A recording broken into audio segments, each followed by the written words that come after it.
കാണൂ പരസ്യരഹിതമായ ഏറ്റവും പുതിയ എപ്പിസോഡുകൾ. സത്യാണോടാ ദേവ? വൈദേഹി നിനക്ക് ശരിക്കും മെസ്സേജ് അയച്ചോ? അമ്മേ, ദേവൻ എന്തോ പറഞ്ഞെന്ന് കരുതി അമ്മ അത് വിശ്വസിച്ചോണ്ടാണോന്ന് ചോദിക്കുക. അമ്മ വിശ്വസിച്ചാലും ഇല്ലെങ്കിലും വൈദേഹി അവിടെ വന്നിരുന്നു. കാണണമെന്ന് മെസ്സേജും അയച്ചായിരുന്നു. എന്നിട്ട് കാണാൻ പറ്റിയോ?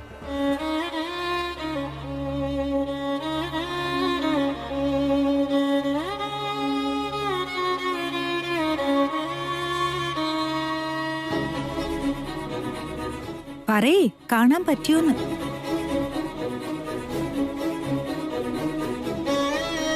ഇല്ല.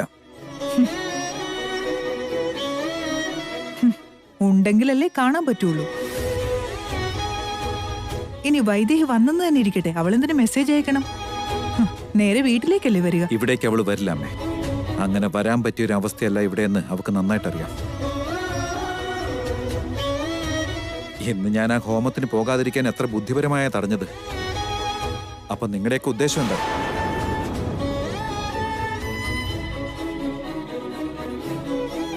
രണ്ട് ദിവസം കഴിഞ്ഞ നിന്റെ കല്യാണമല്ലേ? ഈ സമയത്ത് വീട്ടിൽ നിന്ന് ഇറങ്ങുന്നത് ഇവിടുത്തെ ആചാരമല്ലല്ലോ. ഇതിലിപ്പോ വേറെ എന്തുദ്ദേശിക്കാനാ ഉള്ളത്? 2 ദിവസം കഴിഞ്ഞിട്ടല്ല, ഞാൻ താലി കെട്ടുന്നതിന് 1/2 സെക്കൻഡ് മുമ്പാണെങ്കിൽ പോലും വൈദേഹി എനിക്ക് മെസ്സേജ് അയച്ച ആ സെക്കൻഡ് ഞാൻ എല്ലാം ഇട്ടിട്ട് പോകും.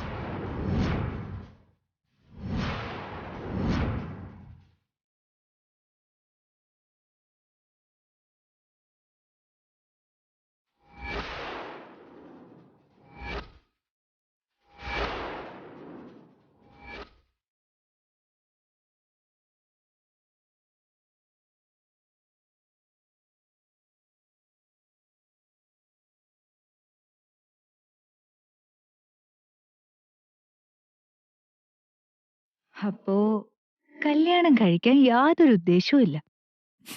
പിന്നെന്തിനാ സമ്മതമാണെന്നും പറഞ്ഞ് എല്ലാരെയും ഇങ്ങനെ ബുദ്ധിമുട്ടിക്കുന്നു? ഊർമിളെ, നീ മിണ്ടാതിരിക്കും. ദേവാ, ഇതൊന്നും ശരിയാവില്ല. കല്യാണത്തിന് മുമ്പ് വൈദേഹി കയറി വന്നാലും മാളവികയെ കല്യാണം കഴിച്ചോളാമെന്ന് എനിക്ക് സത്യം ചെയ്തതാ.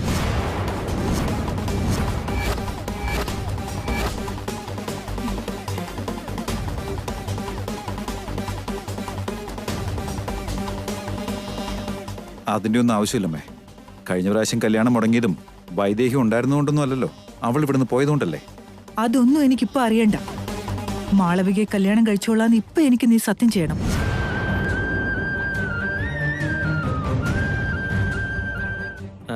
കല്യാണം കഴിച്ചോളാന്ന് ദേവൻ പറഞ്ഞല്ലേ വല്യമ്മേ. പിന്നെ എന്തിനാ ഈ വാക്കും സത്യമൊക്കെ? ഇങ്ങനെയുള്ള കാര്യങ്ങൾ നമ്മൾ ആരെയും നിർബന്ധിക്കരുത്. പിന്നെ അത് വലിയ പ്രശ്നമാവും. ഏയ്, നീ മിണ്ടരുത്. നീ എനിക്ക് സത്യം ചെയ്തതാ ദേവാ. അമ്മ എന്തോ ഒരു വിശ്വാസത്തിന്റെ പേരിൽ തന്നെയല്ലേ ഈ കല്യാണം ഉറപ്പിച്ചേ. അമ്മയുടെ ആ വിശ്വാസം ന്യായമാണെങ്കിൽ ഈ കല്യാണം നടന്നിരിക്കും, അതുറപ്പാ.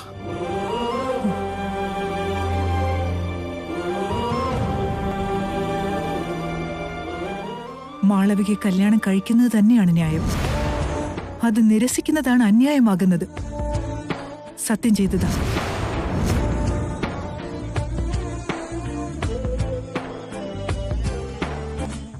ചെയ്യ്. ശരി.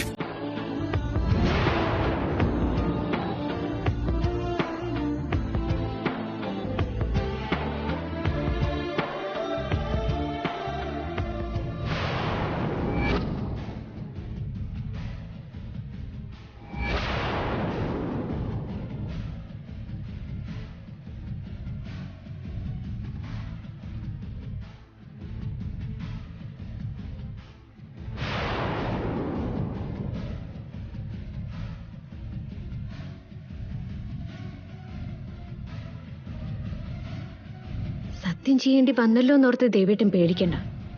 ആ സത്യം പാലിക്കേണ്ട ആവശ്യമില്ലാത്ത രീതിയിൽ ഞാൻ കൊണ്ടെത്തിക്കും. ആ മാളവിക ഇനി അധിക നാൾ ഇവിടെ ഉണ്ടാവില്ല. ദേവേട്ടൻ ധൈര്യമായിരിക്കും. മോളെ മാളവികെ, അവൻ സത്യം ചെയ്തില്ലേ, അത് തന്നെ ധാരാളം. നീ സമാധാനായിട്ട് പോരും. അന്ന് ആത്മഹത്യ ചെയ്യുന്ന ഭീഷണിപ്പെടുത്തി എന്റെ ദേവേട്ടനെ കൊണ്ട് സമ്മതിപ്പിച്ചു. ഇന്നിതേ പുതിയൊരു നാടകം. എന്തിനാ അമ്മ ഇതൊക്കെ? സത്യം ചെയ്യിച്ചും ഭീഷണിപ്പെടുത്തിയും എന്റെ ദേവേട്ടനെ ചങ്ങലക്കിട്ടിരിക്കല്ലേ. എന്നാലും ന്യായമാണെങ്കിൽ മാത്രമേ ഇത് നടക്കുന്ന ദേവേട്ടൻ പറഞ്ഞല്ലോ. മാളവിക ശാന്തിമായുടെ മോളെയല്ല, അപ്പൊ അവളെ ഇവിടുത്തെ മരുമകളാക്കുന്നതും ന്യായമല്ല. അതുകൊണ്ട് തന്നെ ഈ കല്യാണം നടക്കില്ല. Okay okay, I am happy. Bye. എന്താ നീ നിന്നെ കുറിച്ച് വിചാരിച്ചേക്കുന്നത്? അല്ല, എന്നെ കുറിച്ച് ഞാൻ എന്ത് വിചാരിക്കാനാ? നിന്നെ കുറിച്ച് ഞാൻ എന്ത് ചിന്തിക്കുന്നു ചോദിക്കൂ. ഇപ്പോഴും നിന്റെ വിഡ്ഢിത്തങ്ങൾ നിർത്താറായില്ലേ? ദേവനെ കല്യാണത്തിന് നിർബന്ധിക്കണ്ടെന്ന് അമ്മയോട് പറയുന്ന കേട്ടല്ലോ. ഓ, അതാണാ? താല്പര്യമില്ലാത്ത കല്യാണത്തിന് നിർബന്ധിക്കാൻ പാടുണ്ടോ? അതിലെന്താ തെറ്റുള്ളത്? തെറ്റ് ശരിയൊന്നുമല്ല കാര്യം. നിന്റെ നടപടികളിലാണ് എന്തോ പന്തികേടുള്ളത്. ഈ കല്യാണം നടക്കാൻ പാടില്ല എന്നൊന്നും നീ വിചാരിക്കുന്നില്ലല്ലോ? അയ്യേ, ഇല്ലില്ല. ഞാനെന്തിനാ അങ്ങനെ വിചാരിക്കണേ? അങ്ങനൊന്നുമില്ല. കല്യാണം നടന്നാ എനിക്കെന്ത്, കല്യാണം നടന്നില്ലെങ്കിൽ എനിക്കെന്ത്? ആർക്കറിയാം, തലയിൽ കളിമണ്ണാവുമ്പോ തലതിരിഞ്ഞ ചിന്തകൾ മാത്രമല്ലേ ആ തലയ്ക്കകത്ത് ഉദിക്കുള്ളൂ. സൂക്ഷിച്ചോ, അടി തെറ്റിയ വീഴാൻ പോകുന്നത് നീയായിരിക്കും.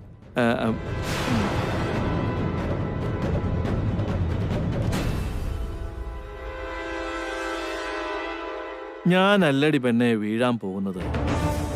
ഇത്രയും നാളും നിന്നെ വിശ്വസിച്ചിട്ട് എനിക്കൊരു കുന്തവും കിട്ടിയിട്ടില്ല. ആസ്തി കിട്ടിയാലേ കൂടെ കൂട്ടുമെന്ന് പറഞ്ഞ് നീ എന്നെ മാറ്റി നിർത്തിയതല്ലേ. എന്നാ മാളവിക അങ്ങനെയല്ല മോളെ. അവളെ കൂടെ കൂട്ടിയ പകുതി ആസ്തി എന്റേതല്ലേ. അതുകൊണ്ട് ഈ കല്യാണം നടക്കാൻ ഞാൻ അനുവദിക്കില്ല.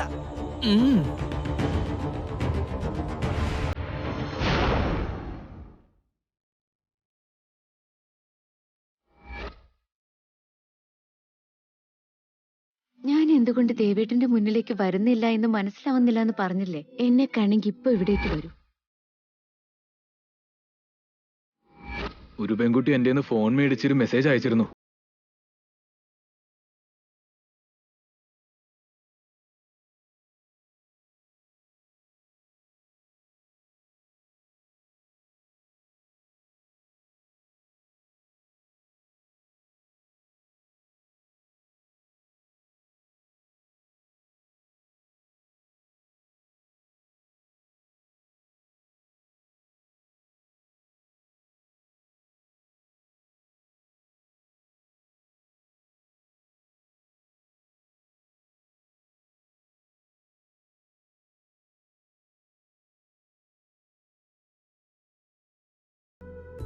ഇരിക്കെ.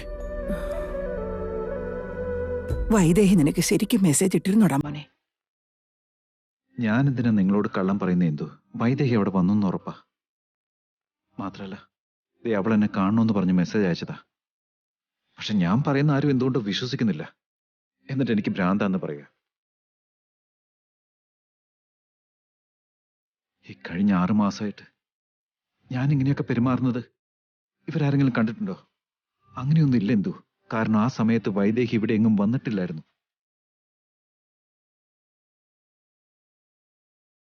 പക്ഷെ അവൾ ഇപ്പൊ തിരിച്ചു വന്നിട്ടുണ്ട്.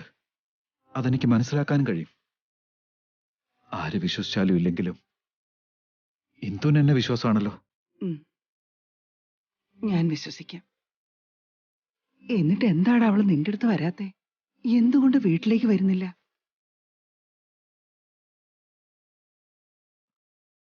അതാ എനിക്ക് മനസ്സിലാവാത്ത എന്തു. എന്റെ ഈ വേദനയും വിഷമവും ഒക്കെ അവൾ മനസ്സിലാക്കിയിട്ടും എന്തുകൊണ്ട് മുന്നിലേക്ക് വരുന്നില്ല?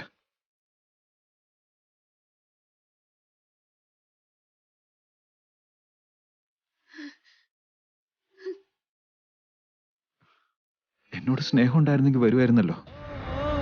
എനിക്കും ദേവേട്ടന്റെ അടുത്തേക്ക് ഓടി എത്തണമെന്നുണ്ട്. പക്ഷെ എന്നെ കൊല്ലാൻ ശ്രമിച്ചത് ആരാണെന്നും അതിന്റെ കാരണവും അറിയാതെ ഞാൻ എങ്ങനെ വരും ദേവേട്ട? ഞാൻ ദേവേട്ടന്റെ വൈദേഹി എന്ന് പറഞ്ഞ പണ്ട് എന്നെ കൊല്ലാൻ ശ്രമിച്ചവര് വീണ്ടും എന്നെ കൊന്നളയും ദേവേട്ട. വരാതിരിക്കാൻ തക്കതായ എന്തെങ്കിലും കാരണം ഉണ്ടെങ്കിൽ അതെങ്കിലും എന്നെ ഒന്ന് അറിയിച്ചുകൂടെ അവക്ക്?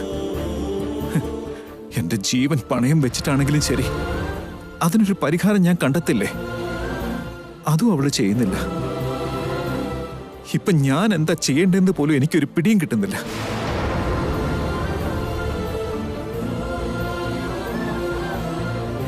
എന്ത് ചെയ്യാനാടാ ദേവ, നിന്റെ വിഷമം കാണുമ്പോ എനിക്ക് സങ്കടം വരിക. ഇത് കാണാൻ വേണ്ടിയാണോ ഞാൻ വീണ്ടും എണീറ്റ് വന്നേ?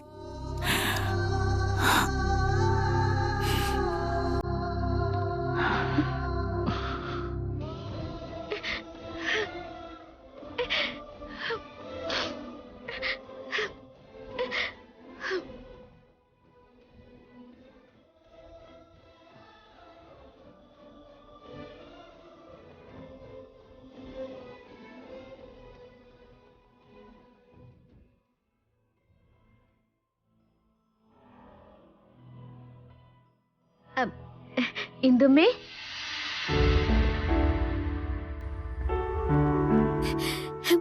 ഇന്ദു അമ്മേ, ഇന്ദുമ്മ ഇവിടെ ഉണ്ടായിരുന്നോ? ഇന്ദുമ്മയെ തപ്പി ഞാൻ വീട് മുഴുവൻ നടക്കുമായിരുന്നു. അയ്യോ സാരമില്ല, മോൾ ഇവിടെ ഇരുന്നു. ഇരുന്നോട്ടെ. എന്താ അച്ഛമ്മയും കൊച്ചുമോനും കൂടി എന്തിനാ ഒന്നിച്ചിരുന്ന് കരയുന്നേ?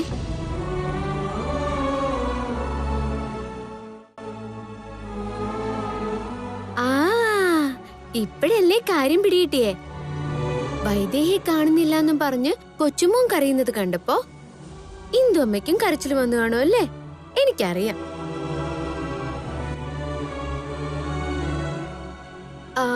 എന്തപ്പ നിങ്ങൾക്കറിയണ്ടേ? വൈദേഹി എന്തുകൊണ്ടാണ് വരാത്തത്?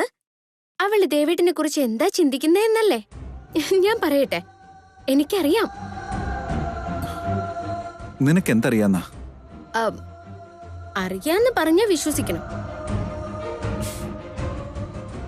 ദേവേട്ടിനൊരു കാര്യം അറിയോ? എന്റെ കൈ പിടിച്ചുകൊണ്ട് എന്റെ കണ്ണുകളിലേക്ക് കുറച്ചു നേരം നോക്കി ആരെങ്കിലും മനസ്സിൽ വിചാരിച്ചാ മതി. അവരിപ്പ എന്താ ചിന്തിക്കുന്നതെന്ന് എന്റെ കണ്ണുകളിൽ നിന്ന് മനസ്സിലാക്കാൻ പറ്റും.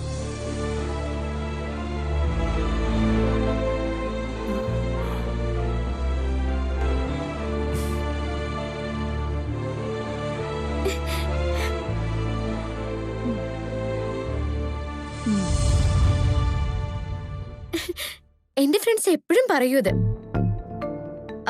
ചേട്ടൻ വൈദേഹി ഓർത്തോണ്ട് എന്റെ കൈ പിടിച്ചോ.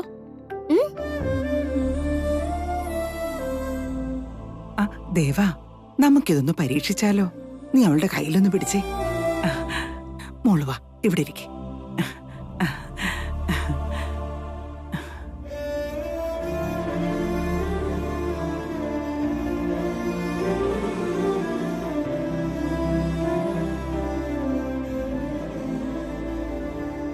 ദേവാ, ഇങ്ങോട്ട് നോക്കടാ.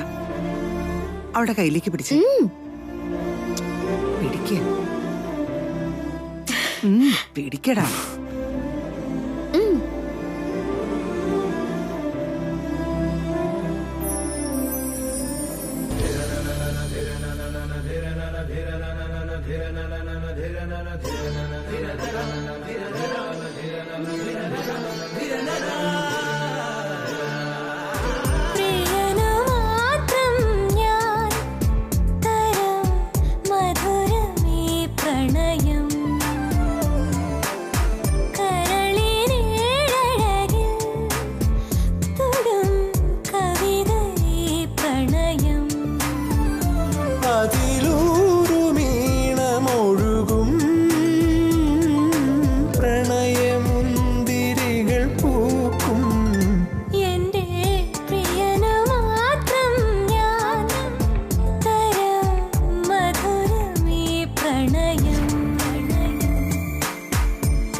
മാളവികയെ കല്യാണം കഴിക്കണം. നീ എത്ര വട്ടം പറഞ്ഞാലും ഞാൻ അതിന് സമ്മതിക്കില്ല. കഴിച്ചില്ലെങ്കിൽ ഞാൻ ജീവനോടെ ഉണ്ടാവില്ല. വേണ്ട,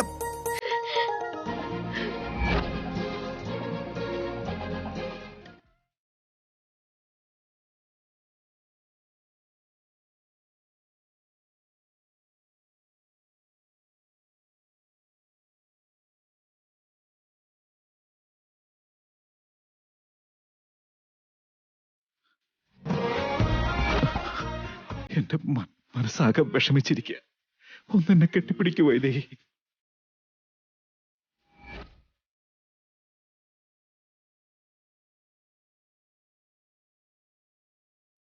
ദേവേട്ടന്റെ വൈദേഹിയെ കാണാൻ പറ്റുന്നുണ്ടോ? വൈദേഹിയുടെ അവസ്ഥ എന്താണെന്ന് മനസ്സിലാക്കാൻ പറ്റുന്നുണ്ടോ?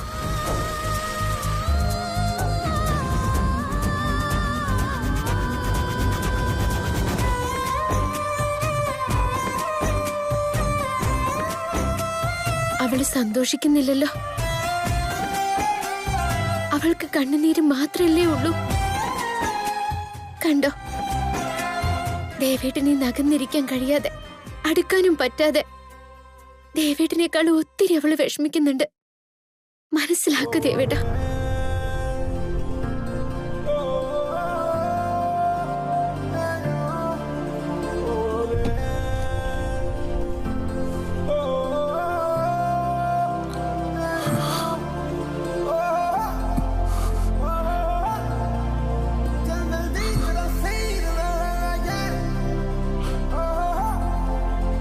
ദേവേട്ടന്റെ ഭാര്യ ഉറപ്പായും ദേവേട്ടന്റെ അടുത്തെത്തും. അതിലുറച്ചു വിശ്വസിച്ചോളൂ.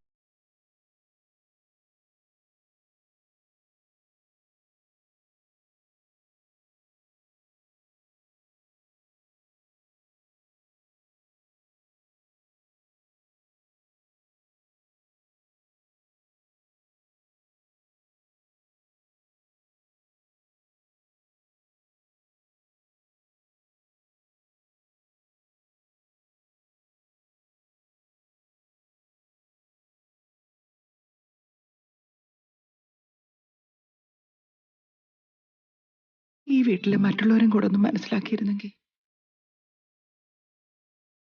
നിന്റെ നാവ് പൊന്നാവട്ടെ. വൈദേഹി തിരിച്ചു വരട്ടെ മോളെ. അല്ലെങ്കിൽ എന്റെ ദേവനൊരു ഭ്രാന്തനായി തരും. അവനെ നമുക്ക് പിന്നെ കിട്ടില്ല.